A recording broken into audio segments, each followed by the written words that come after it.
how do you know how to check your mobility?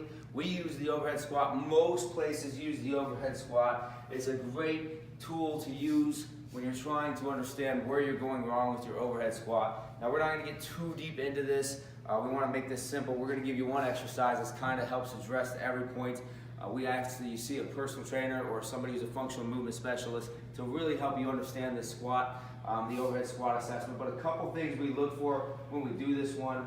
First one is the shoulders dropping as we go into the squat, right?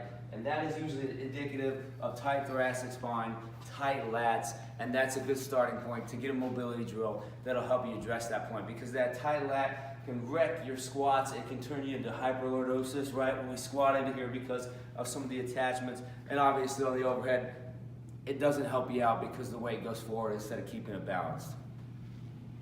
All right, everyone, so there's a couple things that can happen with the hips that we see. Now, this arms falling forward, we have to understand this is part of the lats being too tight. It can also be, if we're watching the hips, somebody going into this deep hip and trying to hinge the squat, right? So we see that one a lot too, and this could be indicative of very, very tight hip flexors. So understanding, again, talking to your functional movement specialist, because again, we can understand how my back's gonna have to do a lot of the work trying to squat if I'm not really mobile in my hip flexors, and then my hip rotators as well have some work to do in there. And we're watching for that one. Wiggly knees, weight shifts, lots of different things can be happening. And again, this is why you need to see a personal trainer if you have any of these things going on, because it could be hip rotators, it could be hip flexors, right? There are a lot of different components. It could be hip stability as well if we see those wiggly knees. So there are a lot of different components going on in this assessment, very complicated assessment. All right, lastly, we're looking at the bottom here. There's two things that I watch for with this squat as well. The most common one we see tends to be people's